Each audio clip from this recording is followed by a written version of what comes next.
Talk TV, we back again. Welcome to Talk That Talk Media, where the vibe is live. DJ and Tika are hype, keeping dreams alive. Welcome to Talk That Talk Media, where the vibe is live. DJ and Tika are hype, keeping dreams alive.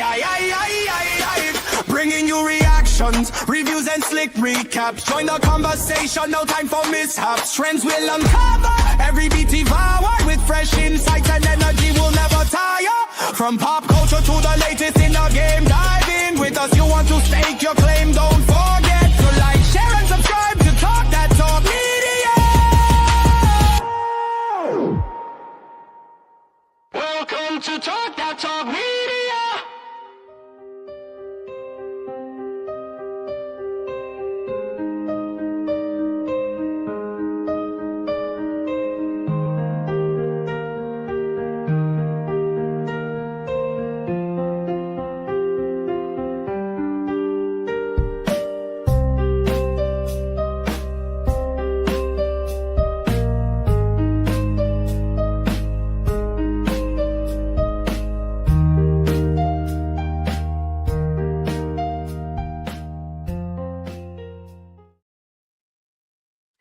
What's up, everybody? What is up? What is up? What is up? It's your girl EJ in the building.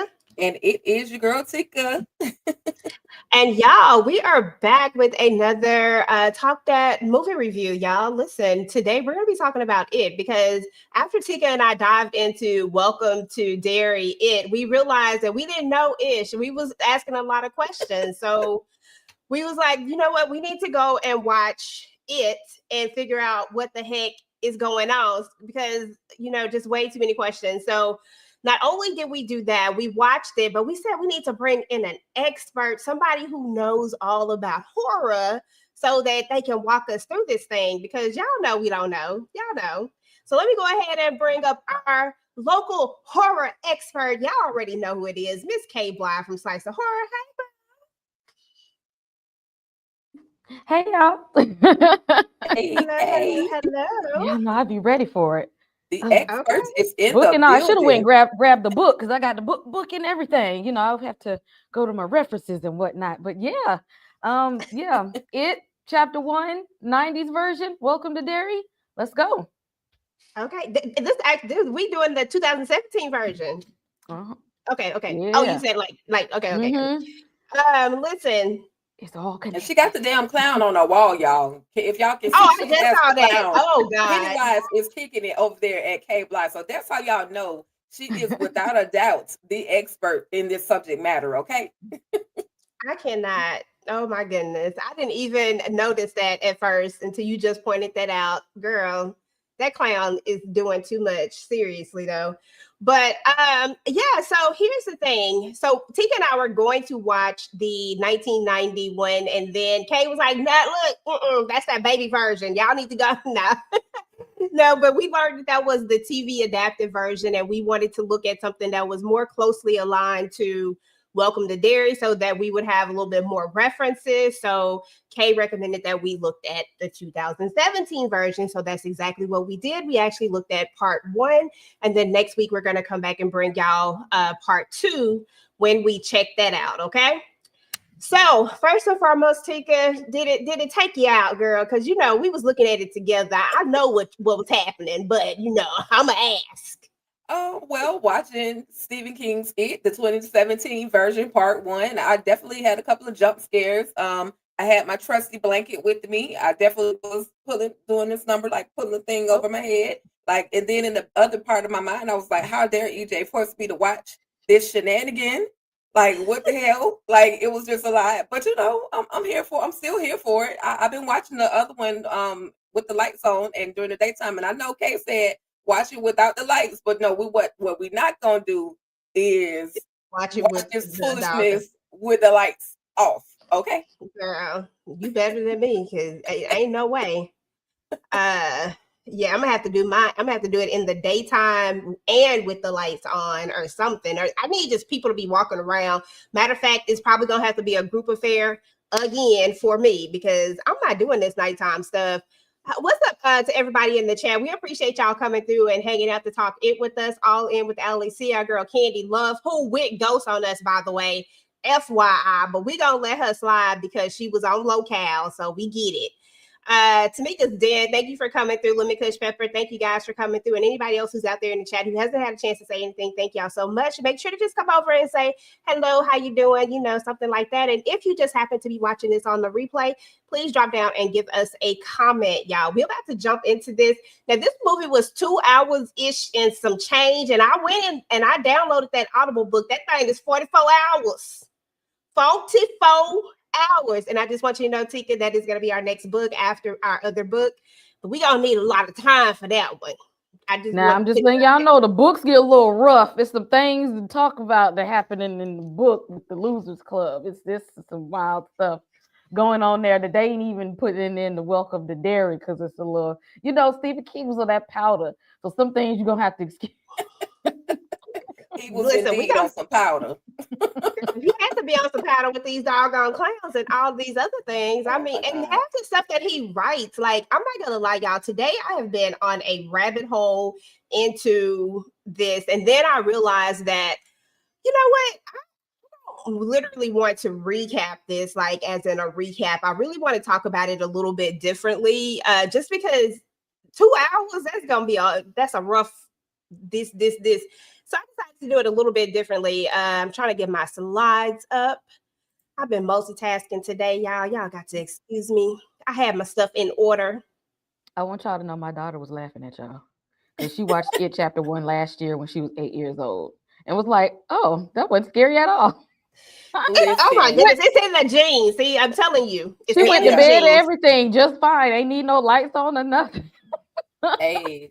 She get it from her mama. That's all I can say, because I'll be doggone. I'll be darned. Not not gonna be able to do it.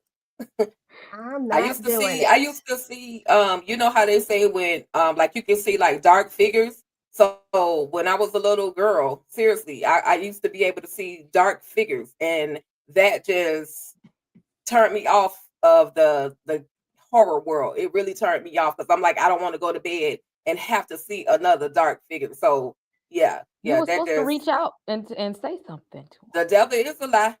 Okay, girl, you done lost your mind. Who said I ain't reaching out to nothing. They mess around and tell me some mess. I'll be around here stabbing up folks. How you know they need your help with something?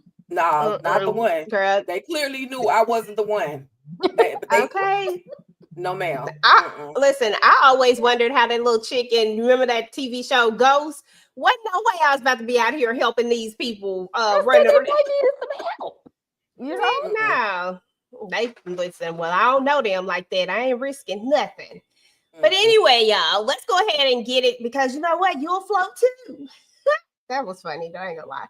After researching this a little bit further, I learned a lot. So the first thing I did was I've been asking everybody, what is it? So Kay told me when we were watching it, that it was a cosmic being. So I looked a little bit further and I just put a little ad lib here, that it is this cosmic being that landed on Earth a long time ago. It comes back every 27 years. It awakens and it feeds on the people of Derry, primarily the kids, because they're easier to basically scare, because it feeds on fear. So listen, y'all, don't be out here being scary, because I wasn't scared watching it. I don't know if Tika was, but I wasn't. Girl, I know you lying. Don't. I know. You just listen, y'all. Since she want to go there, I was trying to keep our business in our business. But as we were watching this, EJ was saying, "Who's? Y'all hear that? Y'all hear that? Wasn't nobody calling her? Wasn't nobody talking to her? She was hearing it. I don't remember that. Yeah, this is EJ the whole time. I absolutely remember it. Exactly. I don't remember that either. Yeah, she did way more of those than I did. I'm just saying. What's up, everybody? She did that. Boy. They be telling stuff. I don't know what they're talking about. Mm-hmm. Anyway. Not gonna do. I don't know what y'all talking about. So listen, the opening scene of it was interesting because it went straight into the chaos right away. And what I noticed from that is that in Welcome to Derry, it did the same exact thing. Like they go straight to the. I said, y'all just ain't gonna waste no time, like just taking us down through it, because why we got to be out here snatching up these kids like this? But in the opening scene, we meet Bill. I think his real name is William, but people be calling him Bill. I ain't never understood that, y'all. But anyway, that's not for me to know. So we meet Bill and we meet his little brother, Georgie. And of course, Bill is sick and he can't go outside with his little brother, right? And so he makes him this little boat thing. And why is these kids out here in the rain? I do not know, but it is what it is. That's another subject too, all in itself. But he ends up losing his boat because he ends up hitting his head on the thing. And then the boat goes into the little sewer thing. And then that is when we meet what I now know as Pennywise. Because, girl, I've been asking about Penny for a long time.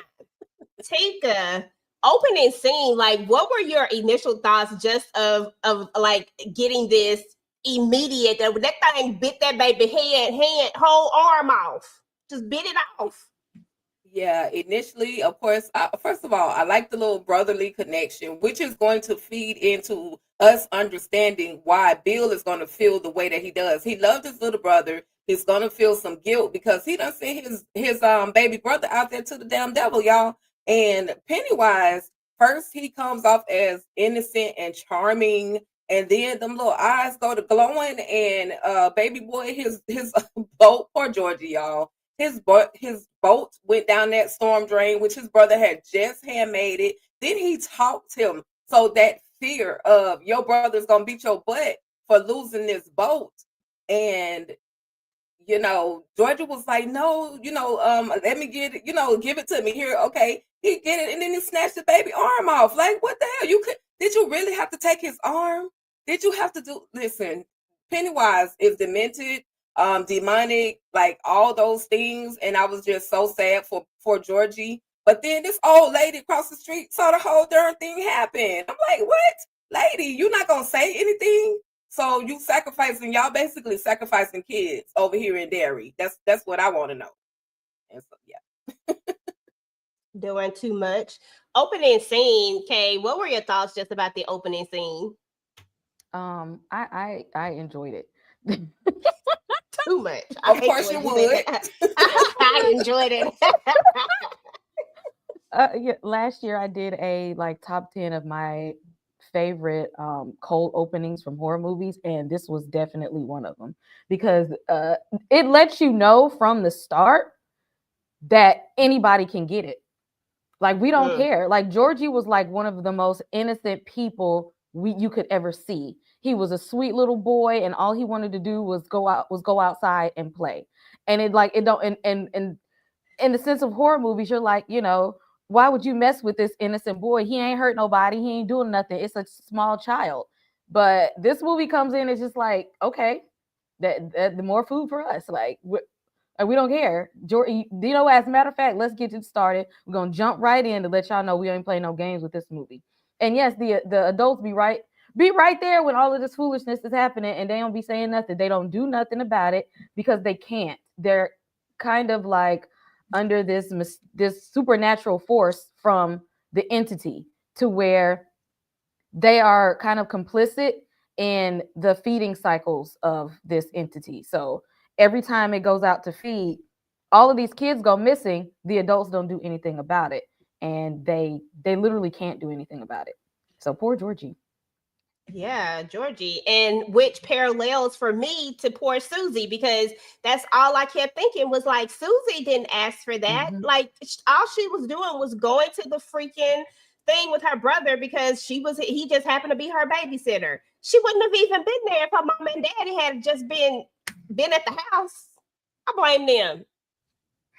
They would have let her go anyway, because they don't care. The grown-ups in Derry don't give a damn about these kids. They don't care. They really don't, girl. They really, really don't. They do not care about these kids. But yeah, that definitely was a cold opening. And I feel like it set the tone so much that we knew exactly what we was about to deal with. Because when I tell you I got to that clown real quick, I thought I wanted the clown. I didn't want him.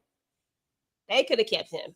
But we got to meet the losers, y'all, because we get introduced to the first set, and then there are 3 that are going to be added on.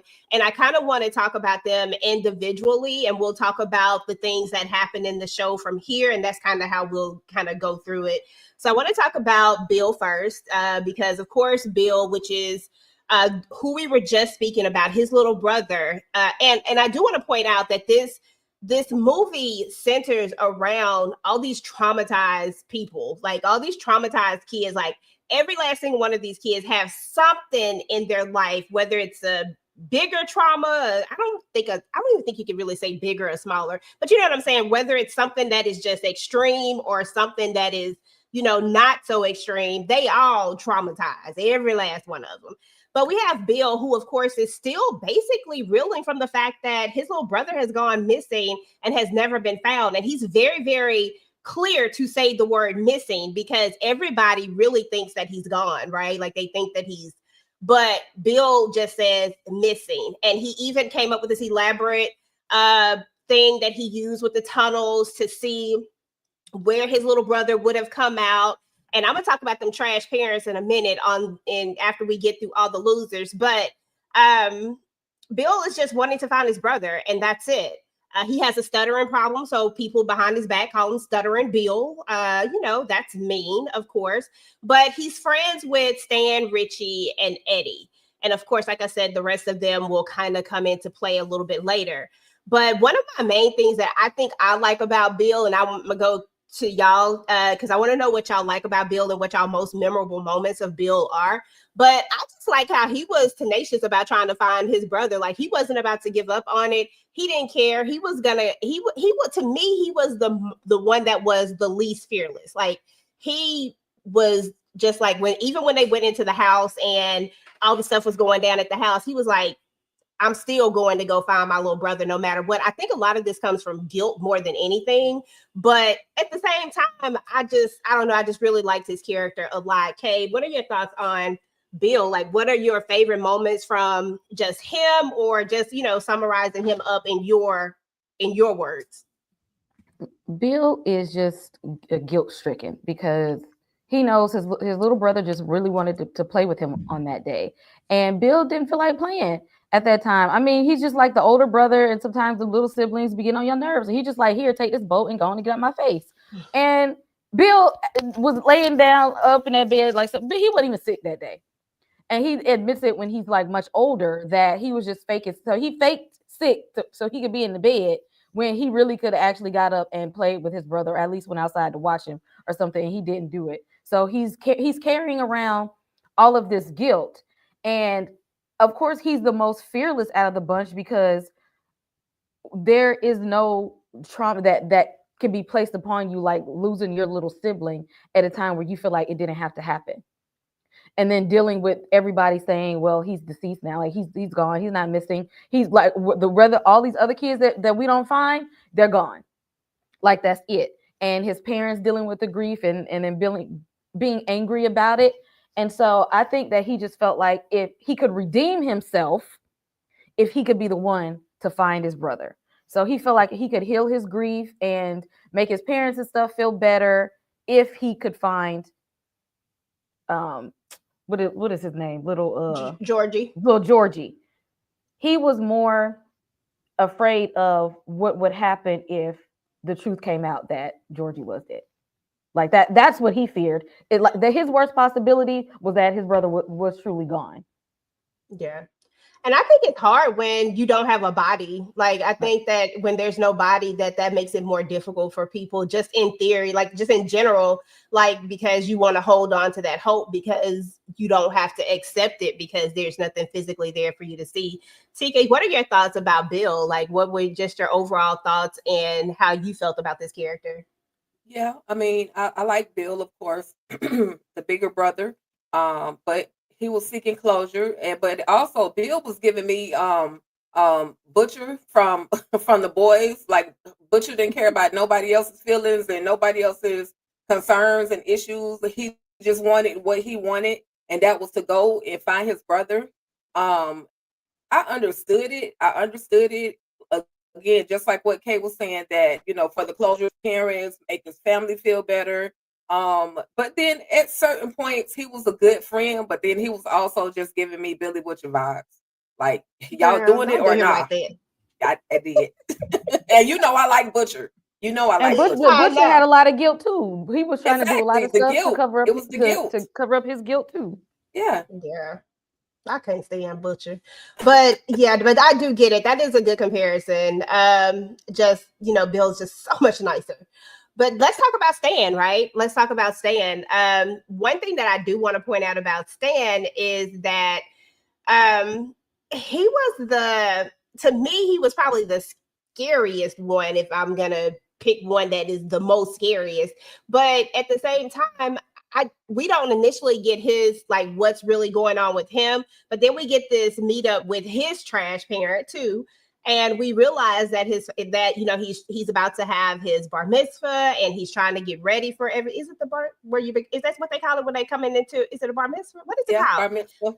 Bar mitzvah. I think it's called a bar mitzvah. Okay, yeah, I didn't want to say the wrong thing, but where he's supposed to be coming into a man, and he has to repeat he has to learn like the Hebrew and do all the things, and his daddy say, "Listen, I'm whose son is you? Because why?"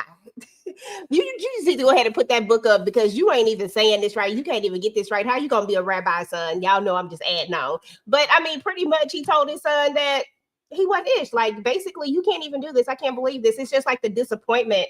And then there was something that he was really afraid of too, which was that painting, that weird looking painting. And of course, Pennywise, or AKA the entity Pennywise, will just keep calling him Pennywise because he can manifest into different things. Apparently, he's a shapeshifter. That's the other thing I wanted to say. He's a shapeshifter, so he can turn into all of these different things. So he, of course, shapeshifts into that painting that he's fearful of, and that's when we get one of his fears, and that's when we also get to see his home life. And again, this is Pennywise, like, harping on these people's trauma and harping on their fears, right? And just feeding off of this. And it's just crazy to me. But to be fair, Stan was probably my least favorite character, but I mean, he was still there. So let's talk about him. Tika? I mean, Stan was a friend. That's all. Like that, his character. The only memorable moment I have about his character is just specifically that painting. What is it that? Why was it that he was so afraid of that painting? Unfortunately, y'all, I still don't understand. Maybe Kay can help me understand why he was so afraid of that painting. But he still is Stan the one that decided he was gonna wait outside for him. Was he the one that was on guard? Yeah. So Stan, when he was not the ride or die. So I guess that would make him not my favorite, or my least favorite, I would say, because he wasn't with it. He wasn't in for the cause. He was like, I'm gonna just stand out here and I'll see y'all when y'all come back. But he tried his best. He did what he could, but he just was so afraid that he was literally paralyzed with fear at some points. That thing almost got him too, boy. Penny almost got his butt. Okay. I forgot to mention before when we were watching the movie that Stan is actually the uncle of little Teddy from Welcome to Derry. Although Teddy didn't make it, because remember he's the little Jewish kid that was in the first episode. So Stan is technically his uncle. But as we can see, neither one of them made it out of child. Well, Stan made it out of childhood, but not very far. But Stan, his fear was a little bit greater than everybody else's because he was a skeptic. And, skeptics aren't, they don't, and he was this way kind of like up until it came for him, that he was thinking it had to be another reason. It had to be something else. Like, it can't be what y'all saying. Like, it can't be this serious and this deep. And when your wall is up that high that you can't believe in any supernatural or paranormal forces, when it hits you head on, he did not process it well. Like Stan, and you'll see when we get to it chapter 2, he did not process the experience of Pennywise very well. Like, it traumatized him a little bit harder than it did everybody else. I can see that though. He looked like he gonna be full of trauma. We gotta move on to little Richie. Richie was the comedian. Everything was laughs and giggles and funny for him. Like everything was a joke for him. And I feel like that's and we never ever actually get to see what his actual trauma was, or if he had any. We didn't get to see his. I don't remember seeing his parents or anything, but anybody who hides stuff like that within laughter all the time and always making jokes always makes me feel like there's something else. But we just, I don't feel like we ever got that from part one, and maybe in part two, they may explore a little bit more as they get older. Because if I'm not mistaken, part two is where we're going to see them as adults.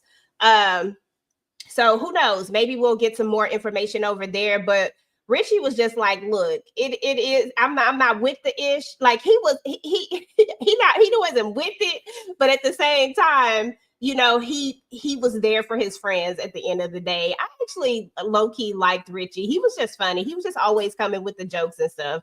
But, come to find out, he was afraid of clowns, but I don't know why he was afraid of clowns. You know what I'm saying? Like, I just don't know the underlying reasoning behind it. It's because it feels like everybody else had a specific thing that was happening with him. But between Richie and Ben, there was just no very, very specific thing. So, anyhow, I'm gonna give it to y'all on Richie. I don't have too much on him. I just thought he was cute. He was cute. And is this the one that was from Stranger Things? Because I feel like I went and looked at the little promo picture and I was like, is this the one that's from Stranger Things? Okay, that's what I thought.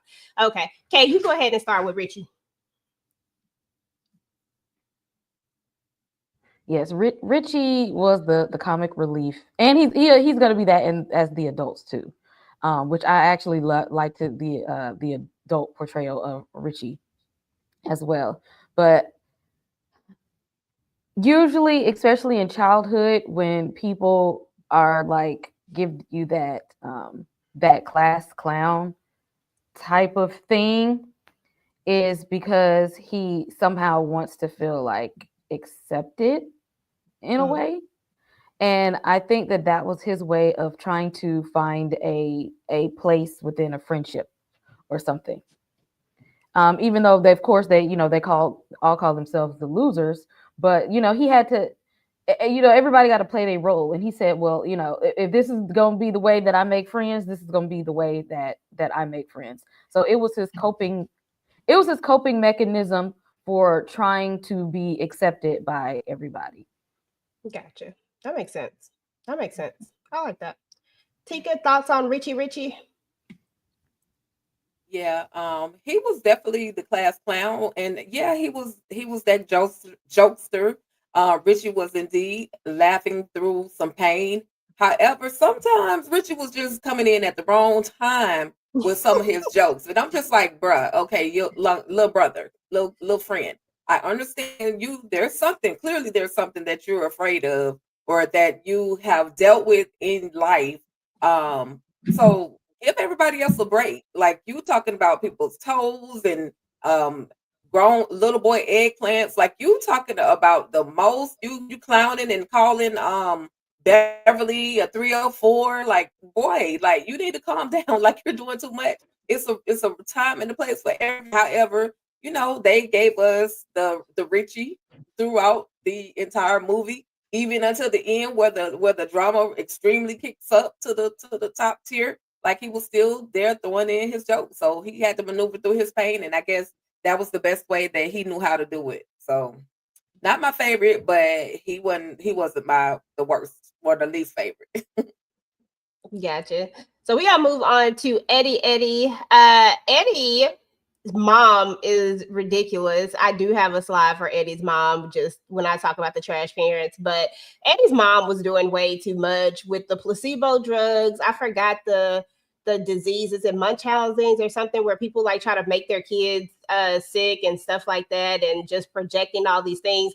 Eddie thought he was really out here with all these allergies and had the most going on. And turns out Eddie just wasn't sick. And it ended up being the little bully chick from the very beginning of the movie, when we meet Beverly, who comes into the bathroom and pours the water on her head and does all the things. It ends up being her that tells him, like, look, those ain't real. And, you know, coming to that revelation and then actually seeing his mom where she's very, very overprotective, I was like, oh, okay, I see what's going on with Eddie. But at the end of the day, Eddie just struck me as just that friend that was just going to be there. Eddie didn't give too much pushback on a lot of things, in my opinion. You know, the only person that got punched was Richie when he was doing the absolute most, but Eddie was good peeps. I like Eddie. I don't know. I hope he makes it in part 2, but I don't know. I guess I'll have to wait and see. Kay, your thoughts on Eddie? You know, poor little Eddie, because of the Munchausens from his mom. She projected that onto him to where he became a hypochondriac. So he always assumed that things were wrong with him because she made him feel that way. And so Pennywise played upon that fear that Eddie had of sickness and disease and illness. So that's why when he appeared to him, it was like this person with leprosy, which was his fear as a projection from his mom. She make him think something's wrong. Now he thinks he's something wrong. Something is wrong with him. And so he just thinks he needs this inhaler and he thinks he needs this medicine and he just don't like germs and stuff like that. When all of this was like pushed onto him, and him being around the Losers Club, he was able to see there's actually real things out here to be afraid of other than the things you and your mom made up. Like, we really going through stuff out here, Eddie. Like, it's some real fears happening. So the things that you think that you're afraid of, you're going to have to toss that to the side because we got bigger fish to fry. And I think the more he started to learn that, the more that started to give him that voice to stand up to his mom to say, like, look, lady, I'm fine. Okay, that part. Tika, I'm actually going to move on to Mike with you because we meet Mike, right? And they're bullying the heck out of him. I mean, definitely a capital R in this particular movie. It was a lot of it going on. Definitely a lot of racism when it came to Mike. And then we do have to remember, I forgot what year it was, but I mean, it's a small town, so I could definitely see I could see this. What was this? 80? This is in the 80s, right? 88, 89. Yeah, okay. It was, yeah, so definitely still, especially if you're in a place like Derry, like they're at, and then we had Henry, who was the town bully. Him and his little friends was out here trying to, they was out here trying to get at Mike, but Mike's fear we see kind of manifest when he's running from them, and we see the hands coming out of the door and we hear the people, and then come to find out his parents actually died in a fire. And we'll actually talk about Mike's character, that is how he's related a little bit later with Mike's character as well, because his character in Meet Derry actually has an interesting connection as well. So I like the way that they did this whole. I'm glad we went to the 2017 version of it instead of going the other route, because there's a lot of connections there. But just what are your overall thoughts over Mike? Yeah, Mike I think he received the worst of the worst physical bullying out of all of the kids. I had so much empathy for him. And then to be the only Black kid in this little community, or at least the one that we're introduced to, and see him go through all of the things, and not to mention what he has dealt with his parents, and then to also meet his grandfather, Mr. Cora, teaching him how to slaughter lamb and, take those little animals out. There's not a lot for him or about him that I can say. Just that he did endure a lot throughout this whole film, or this one particular movie. And then, for him to replay in the back of his mind, his parents being, unalived, and just all of the things, it was just a lot. And then you go from that vision, matter of fact, isn't he like, oh no, he's related to somebody that has an ability, like a psychic ability, or something like that, intuitive or something like that. Anyway, he had a lot going on, y'all. I can't even get all my words or my thoughts together about Mike. He just had a lot going on. But I'm glad that he did find the Losers. They kind of became somewhat of a safe haven for him. They actually kind of helped him when he was getting, bullied. So, you know, they may be losers, but they're winners in my book because they helped Mike. They helped out Mike. Yeah, I like the fact that they was out here having a rock fight. I said, well, let's go. I ain't never seen a rock fight before, but they had a real deal rock fight and them kids was getting hit. I said, dang, y'all, these kids is getting hit with these rocks. I don't even know how many rocks you can take. God dang, they was tearing them up with those rocks.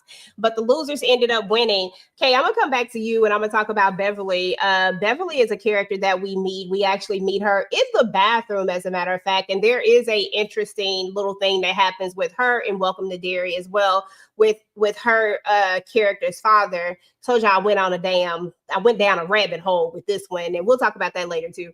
But Beverly, we meet her in the stall, right? The bullies come in there, they done poured the water, stuff like people be calling her 304s, like all sorts of stuff. Meanwhile, she's at home dealing with sexual abuse from her creepy father, who clearly is perverted. I mean, they don't go all the way in on it, but I mean, we know, right? Like we know what's happening there. And then we get her father, he touches her hair and he says all these things. And the first thing she does is she goes and cuts her hair. We get in the bathroom, and this is where we see her fears kind of come, and the hair coming out of the thing is pulling her in the sink. We got all the blood. We know that she was just, you know, going through the change, right? She was y'all know what I'm talking about. Trying to use all the YouTube friendly words because y'all know how they be sometimes. But we meet her at this moment when she's getting her cycle for the first time. So I think all of those things kind of play a part in how her fear kind of manifested in that bathroom when the father wasn't able to see it, but you know, everybody else, the kids are all able to see it, which I also find interesting too, as well. But I know that there's, like you said, there's something going on that's keeping them from seeing certain things. I love the moment where she helps them with the Ben situation, because there's a moment when Ben gets cut up by the bully and they're in there trying to get all the drugs and stuff. So she flirts with the guy at the counter, which he also has an interesting connection to. I'll talk about that later too. But she's flirting with him, and so that they can get out the door. So I just really enjoyed the character Beverly. There's a little love triangle that's going on. Like, I liked her character. I can't wait to see this character as an adult, and I hope she makes it. Kay, thoughts?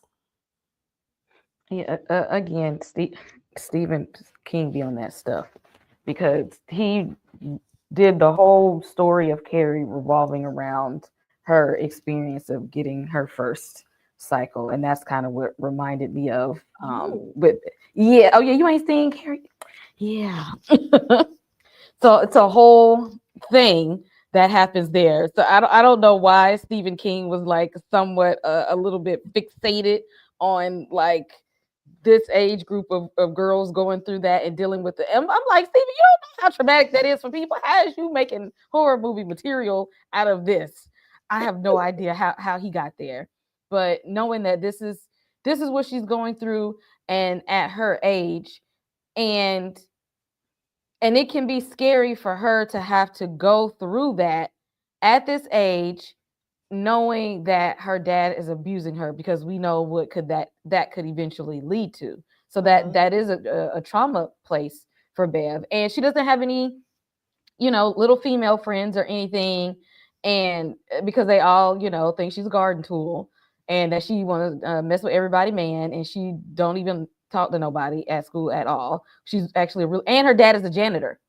So even outside of that, they pick on her because her dad is a janitor. Like, she can't win for losing at this point. And so, yes, very ideal candidate for membership to the Losers Club. Okay, that part. And then last but not least, we have little Ben. Ben is new to the town. So that makes him kind of that outsider in a sense, because he don't know nobody. He's new. People are picking on him, calling him the new person, and he likes new kids on the block. They may not know that, but listen, I was here for it. New kids on the block. When he meets Beverly, is one of the first people he meets who actually signs his book, which was so cute and sweet. He ends up writing her appointment, everything, which she thought was from Billy. Then come to find out it wasn't from old Bill. And I felt like she was low-key disappointed that it wasn't from Bill. He ends up waking her up from her sleep, like Sleeping Beauty, when she gets caught up in the light. I forgot what they called it. It's something. But anyway, it's just another way that it can like mesmerize. The dead light. Dead light, that's what they call it. Yeah, the dead light. It's just another way that it can take, like if you don't have fear, then it can hit you with the dead light because it feeds off of fear. But at that moment when he tried to, feed off of her, she wasn't scared. Like she wasn't fearful at all. So he hit her with that dead light, and then that made her float, which is where we also got to see the floating kids when we had been given this reference for like the longest. I want to float. I forgot what it said. Some words. What did they say? You'll float, or whatever they were saying about floating. But we got to see all these darn kids are up in the air floating. And I was like, oh, okay. So they floating for real floating. I think Stephen King also has something with water too. I mean, he was like, I don't know. It's just like, as I was like going more and more into a hole, I was like, dang, he done made a lot of stuff that got to do with like water stuff, or maybe water references are just horror references. Water reference a horror thing, like water horror. I don't know. I don't get it, but I don't know. I went down a rabbit hole, and then it just went into this whole thing about water being used in a lot of horror stuff like that. So, anywho, y'all, whose go is it? Talking about Ben, Tika, Ben. Yeah, I like Ben. He was a cute character for me. With the whole New Kids on the Block reference, I mean, like every New Kids on the Block reference between he and Beverly. And I thought that was gonna be her babe. Like I thought they were about to make a love connection. Until the note, she got the note, and she thought it came from. He still ended up, being the one to kind of save her. And I will say his punishment or his bullying was definitely another worse bullying for me, because Henry was Henry literally was carving an H in his stomach, and he was getting ready to carve the whole name. Like, so he really did endure a lot just because he was a new kid on the block. He spent a whole lot of time in the library, so needless to say, he probably almost read everything that was in that library just to keep from going home and dealing with whatever was at home. But also he had his nice little project, and he was trying to put how you gonna carry that project and nothing is glued down, and then you got your bicycle in the other hand, your headphones are dragging behind you. But it was still cute, and like you said, Beverly was the one that signed his yearbook, and I was here for it. I liked the little cute moment with the two of them, and we're gonna see a glow up on Ben, and I'm so happy. I'm so looking forward to talking about season or part 2 when we get to meet Ben in part 2. But yeah, he was one of my. Dang, Tika, you already done looked at part 2 too? Girl, I couldn't take it. I couldn't take it. Now I'm behind. I just didn't want to get nothing confused. So I was just waiting. So we meet the bullies, y'all. We have Patrick, we have Henry, and I don't know what this other dude name. All I remember is him belching. So I just put Belch dude up there because that's his real name. Oh, okay. I didn't know what Huggins. Oh, okay. Because girl, I really didn't know. I said question mark, the dude that belched. So anyway, we meet these three, and it's not really much to talk about these three. About the two in the back. It's one of them gets got, Patrick, because he's gonna go up in there, and I didn't care. I was like, good for him. But Henry has an interesting connection to the Welcome to Derry as well. He's also a relative, but more than that, feel like all of the Bowers are trifling because I don't like the ones in Welcome to Derry either. Don't like them here. Don't like the ones in this, in the because let's see, this right here is afterwards. So I don't like the ones in the before them. So right, that's Welcome to Derry is a prequel, right? Mm-hmm. Yeah. Yeah. Okay. The sheriff is his granddaddy. Yeah. So I'm just like. I don't know. This is just crazy to me. But anyway, Henry is a big bully. He's a big bully. He tried to carve his name into Ben. He tried to beat Mike. every time we turn around, he's hitting somebody, he's chasing after somebody. I'm like, when do you have time to do anything else if this is all you do all day in this car? But then as soon as you see your father, you clam up. But it just goes to show that hurt people hurt people. I mean, at the end of the day, his daddy done shot all at his foot when he was out there trying to shoot a cat. Because ain't that crazy? Your own dad shoot a gun at your feet. Yeah. That is crazy. Absolutely crazy. He tried to shoot a cat, y'all. So y'all know that's a sign right there that something is wrong with this little boy. And then when it was all said and done, Henry got basically taken over, I would say, by the entity, because the entity definitely got into his head and told him, like, look, you need to go ahead and off your father. And that's exactly what he does. But he said, don't just stop there. You need to take out everybody. And so he decides to do that as well. Now, I am going to show y'all a deleted scene from the, it's not in the regular movie. I think they did a director's cut later. I didn't see the director's cut, but I did see like a couple of the deleted scenes, and I just brought one of them over so we can look at it. But other than that, Tika, your take on the bullies? Yeah, Patrick got what he deserved. I was hoping Henry was going to get the same fate. But then we see that Henry is going through some stuff at home. Like you said, EJ, hurt people. Him and his mullet, I was hoping they would just go ahead and take him and his mullet out. But you know, we'll see what's going to happen to Henry. Like you said, Belch and Patrick were literally just followers. They did pretty much everything that Henry Bowers told them to do. So if Henry told them to jump off the top of a building, they would probably do it. That's how much of followers they were. Yeah. 10 out of 10. I definitely hated these three characters. And I try not to use the word hate, but they were the three that I hated. I'm okay with it. Hate it. Kay, any thoughts over the bullies? Yeah, the Bowers family is trash. They was trash from the time the granddaddy put that little girl on the chopping block just so he can get some votes to keep his position as the sheriff. You should have already known. And it's unfortunate that Henry turned out the way that he did, but we see he didn't get that way by himself. Yeah, that's true. Right. That is very, very true. He definitely has some trauma himself, which is probably why Pennywise was so easily able to control him the way that he did when it was all said and done.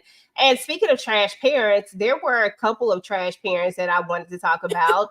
There was Bill's dad, who I'm just like, dude, like, this is a time that you should be embracing your child. I get that you're also going through something, but in my mind, the kid is always going to be the kid, right? They're always going to be the one that's going to be able to handle these things less effective than an adult can. Like, it's always going to, I feel like it's always going to hit them a little bit harder. And as a parent, you don't have a choice but to be there for your kid, even if you're going through something. Like, it just is what it is. And I just hate the way Bill's dad, just even like the way that he talked to him, the way that he just dismissed everything, and you better not let your mom see it, yada yada yada.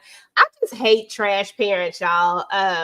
Bill, I have him as a trash parent. I have Stan's dad as a trash parent, and I have Bev's dad, the pervert trash parent, and also Richie's mom, trash parent.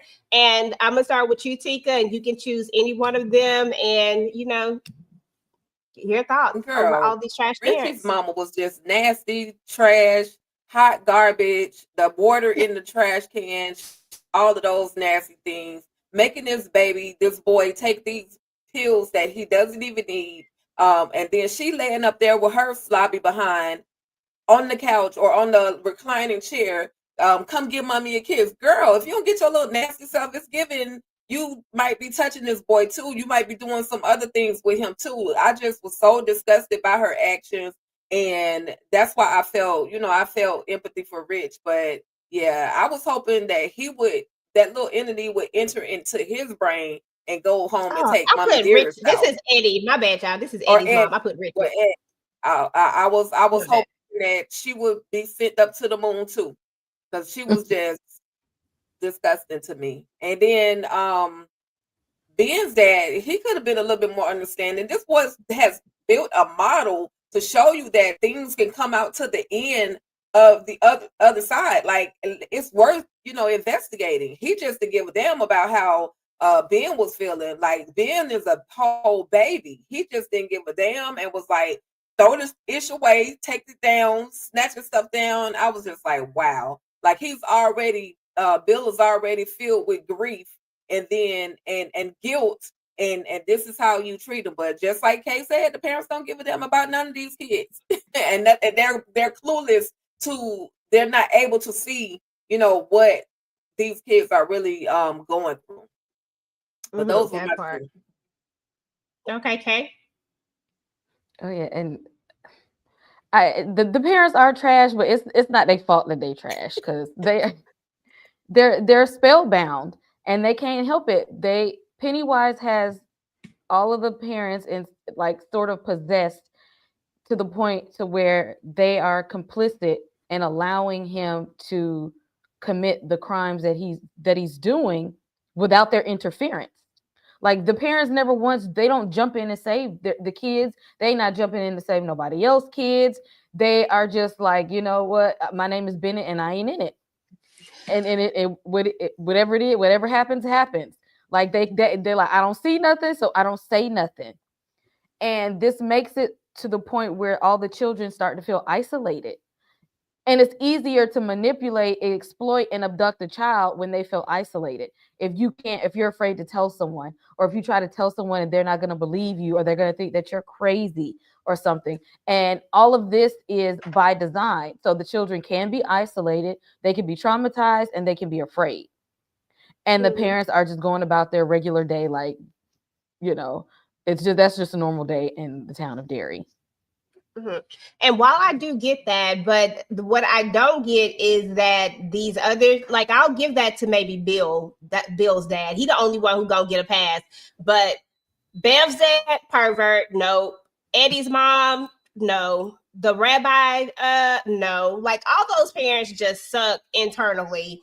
They just horrible people. I don't like them. Don't like them at all. So I have some favorite parts, y'all, of this particular movie, and I want to hear what y'all favorite parts are. Some of my favorite parts were the house scene when he fell through that doggone thing and broke his arm. I was like, oh my God. When Eddie fell down and then they tried to pop his arm back in place. When Ben kissed old girl, and then when we shift to her kissing him, basically the love triangle, the fact that Ben liked her, but she liked Bill, and all because she thought that Bill wrote the letter that she was so enamored with, and then it wasn't even him. Like, that was just crazy to me. But overall, that was one of my favorite parts. And then I also liked when Henry took out his dad. I just liked the way it all played out, and gone. And then I love the ending scene. I love the sewer fight. I thought the sewer fight was I thought it was shot really, really well. Like, I enjoyed all of it. Just seeing them go after Pennywise, seeing them try to take him down when they were jumping on him and they were just doing all the things. Everybody was trying to make teamwork, make the dream work. I loved all of that. Those were some of my favorite parts. What were some of your favorite parts, Sika? Hell, you posted them.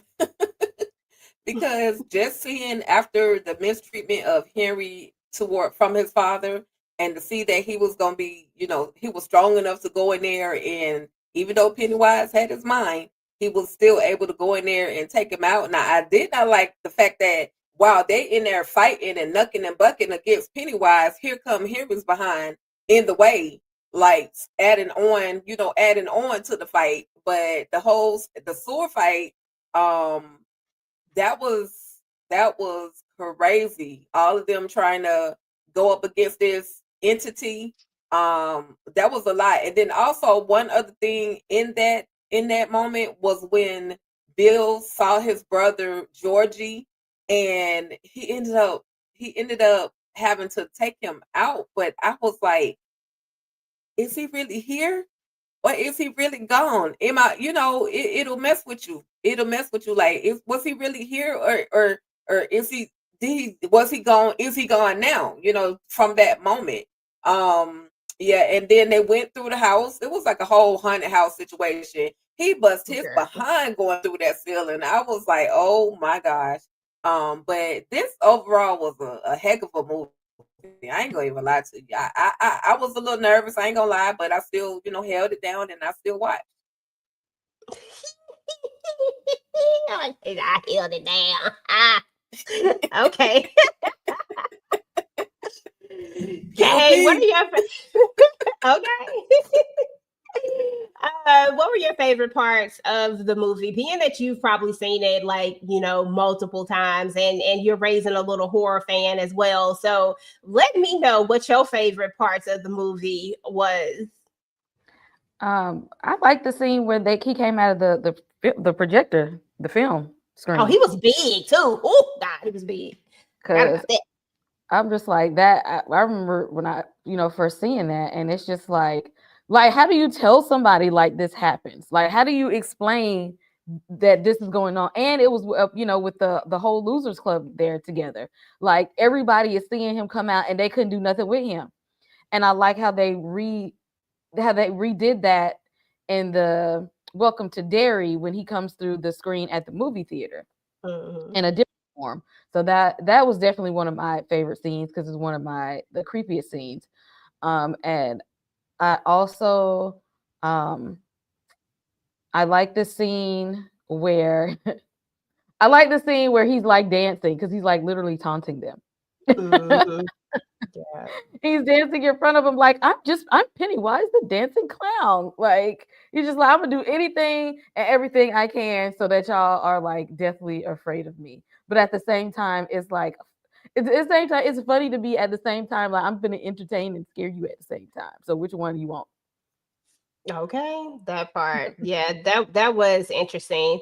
So at the very end, y'all, we have this blood pact, right? I don't know what the blood was necessary for. I don't get it. But anyway, I just felt like it was, the possible setup for part 2, which is, because he comes back every 27 years. That we know. So of course he's gonna come back, but they've all made this promise to come back and fight if this should happen. So being that I have not seen part 2 yet, I don't really know what's going to happen. I do know that they are going to be adults. So I am going to assume that is exactly what happens. He comes back and they come back to keep the promise that they made in this pact. Most likely. Does that about sum it up? Is that what happens? They come back to this? Yeah, that's what I figured. All right. So, dang it, I was not supposed to show y'all that. I was going to ask y'all, how many people do y'all actually think actually got in this particular part 1? Because I figured, I was like, man, Penny, he probably out here just taking people out. Then I went back and I was like, dang, Penny. So how many people do y'all think actually got God? And not the assumed people, but that we actually saw get God? Like the body count for this movie? Mm-hmm. Let me see. Yeah, Georgie. We took Henry's dad. We saw. Trying to think. Body count. Who did we actually? Did Bev's dad survive? Yeah, we can't really count him because we don't know if he died or not. Yeah, I don't know. Yeah, when what's his name came in there, he was still like you can still kind of hear him. I don't know if he died or not, so who knows? So I didn't count him. Probably like a handful. Count the floating bodies. I didn't count the floating bodies because we didn't actually see them go, so I didn't count them either. Only the people who actually got that we saw. 2 or 3, I don't know. Yeah. Patrick. Did you say Patrick? I was just gonna say one of the bullies. Yeah, one of the bullies. Patrick ass, he deserved that too. But these are the actual people who got in the movie. It was only 3. Like I really thought it was more. Some of them we can assume, like the dad, but we don't know because he actually didn't we never confirmed it.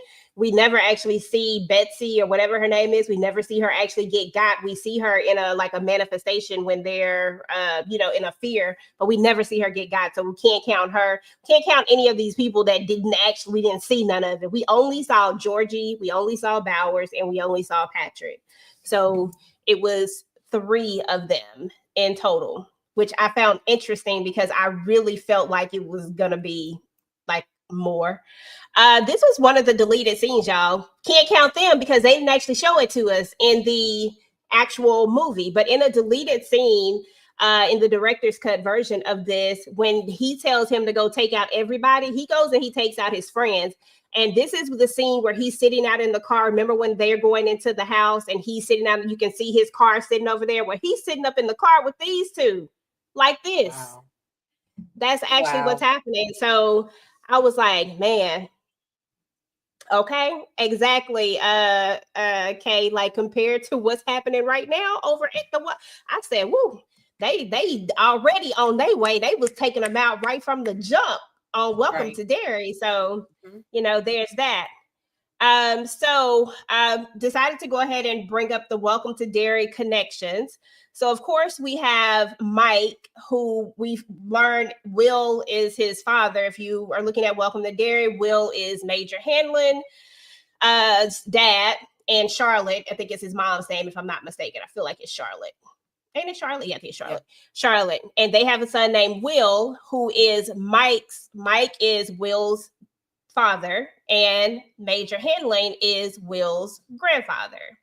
And then, of course, we have, Kay talked about this earlier, which made so much sense now after the fact. I was like, oh, that makes sense. I was like, why did they take him out like that, though? Why did they get rid of him like that?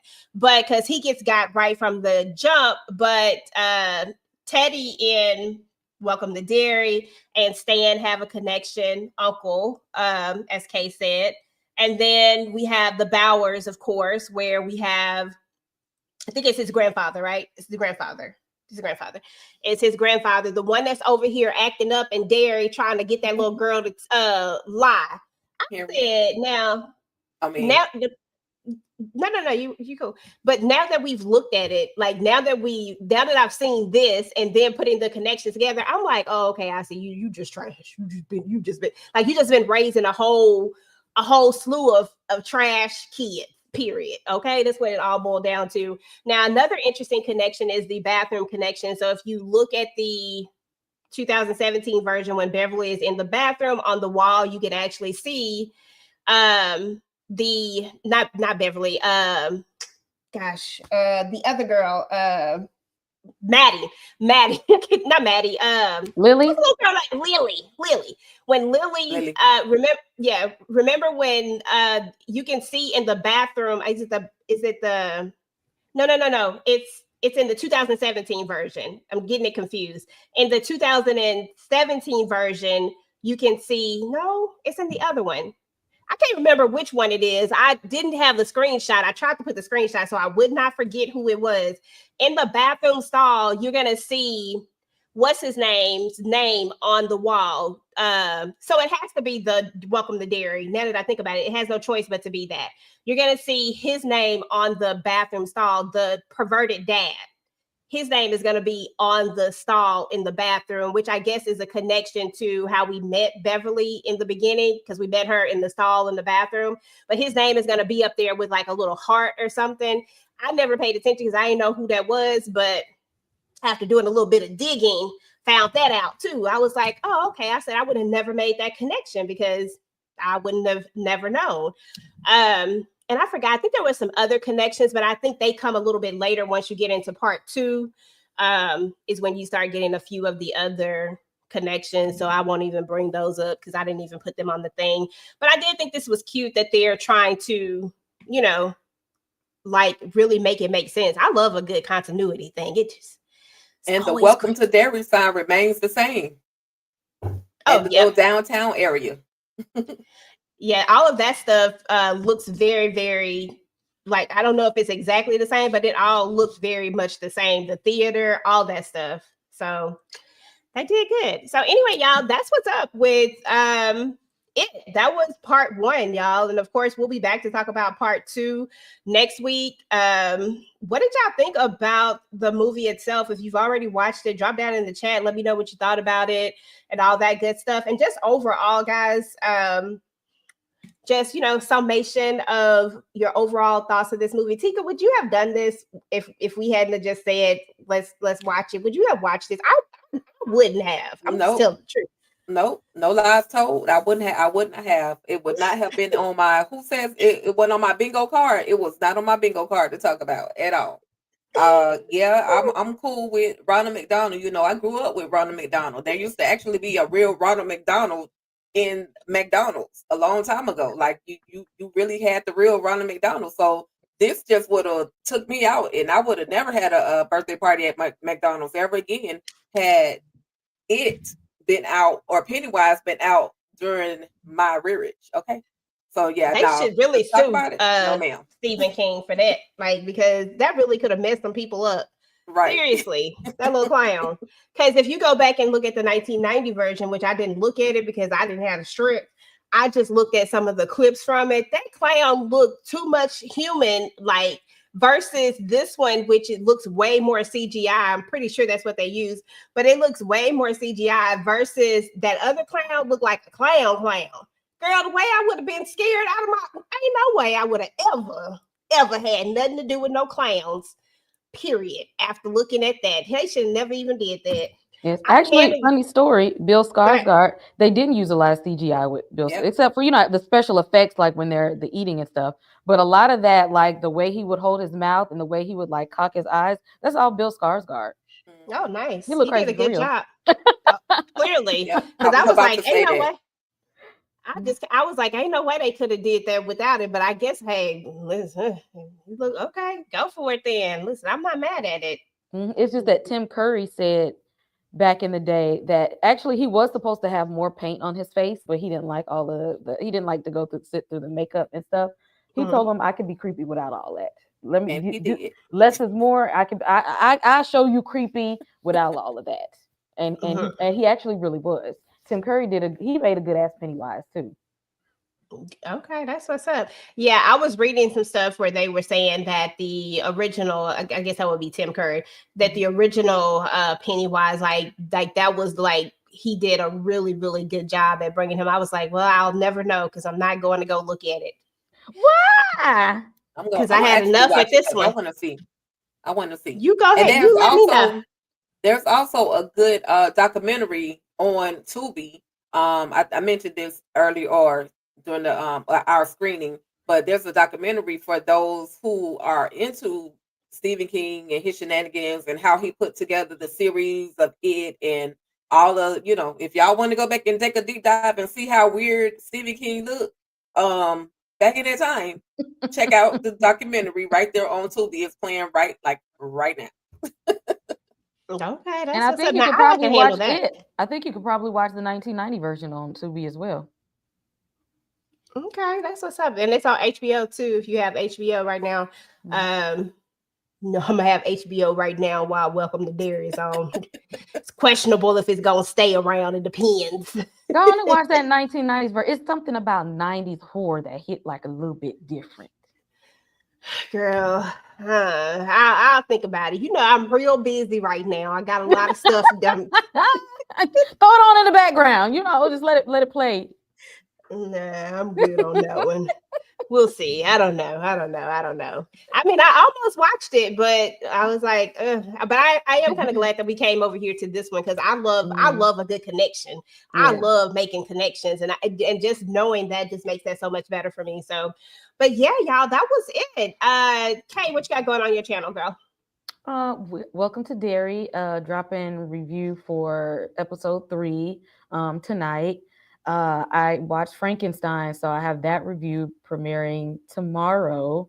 Also, we'll be covering Predator Badlands.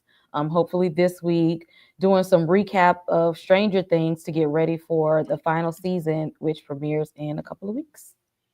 Hey, that's what's up. And finishing off Reasonable Doubt season finale Friday. Yes. Episode 10. Mhm. Tika and I have not seen all of Stranger Things. I think I personally only saw like the first couple of episodes. She might have saw the full season. Like you might have saw season Yeah, I one, saw the right? full first season, and then that was it. And then yeah, me too. So at some Come point on, we come we on are now. gonna go revisit that. But we're gonna do that one in our reaction world. If we revisit that one, because yeah, and we just gonna have to. I mean, it's 'Cause too a much to go lot back of and look. seasons. Yeah, we wasn't gonna catch up, so we was just like, yeah, okay. But anywho, as far as TV Junkie is concerned, of course, the Family Business, y'all know that happens on Sunday. And then I'm gonna be doing a subscriber theory video. The one I promised you guys for is something about the sniper, whatever it was. It's gonna happen. I'll have that up this week. And then Reasonable Doubt, of course, we'll be finishing that up. We finally get to figure out who it was. And I'll actually do my full review over the entire season as a video. And then we'll have the live show on Friday. So definitely check that out if you're into that. And then as far as the collab channel is concerned, right after we get done here, we are going to be talking about the Talamasca. We're going to be talking about episode 4. And then Thursday, we're going to talk about All Is Fair. We'll drop a few reaction videos sometime this week as well. And then on Saturday, we'll talk about Power Book 4 Force. And then we'll just start it all over again with Married at First Sight on Sunday. And then, same old. We'll be talking about It's Part 2. And hopefully, Kay, you can come and join us again to talk about the Part 2 version. Tika, what you got going on over there on All Things Ruthless? And did I miss anything on the collab channel? No, you got the collab channel down pack, as well as Friends and Lovers. We're gonna do that on Talk That Talk. And then your girl got her calendar up here. I'm ready. Married at First Sight. I know you mentioned that, and but that's pretty much it. EJ has covered everything she said. She mentioned Force. So y'all just stay locked in. Come join us. We appreciate all the engagement that you guys are giving to us over here on Talk That Talk Media. And the only other thing that I have going on right now on All Things Ruthless is the Oval, baby. Okay, the Oval. And last but not least, y'all, make sure y'all check out my short. I just locked Pennywise up. So make sure y'all check out the short video that I did. It's on Talk That Talk Media. I had to lock his ass up because he was doing too much. I learned that you got to lock him up in a glass cage. You can't just lock him up in a little regular room, okay? So anyway, just having fun with AI, just having fun with AI, and just join and come on over. Help us get on up to the 500 mark to start over here on Talk That Talk Media. We appreciate all of the things you guys continually coming back and for checking us out. We appreciate it all. And that's pretty much it for me, EJ. All right. Well, we're about to get up out of here, y'all. We appreciate it. And yeah, y'all go see Tika take him down because I had a good old cackle out of that earlier. That mess was funny. I said, no, she didn't. Anyway, I said nothing. Anyway, y'all, we'll talk to y'all later. Y'all have a good night. Peace. Talk that. Talk that. Talk that. Talk that. Talk that. Talk that.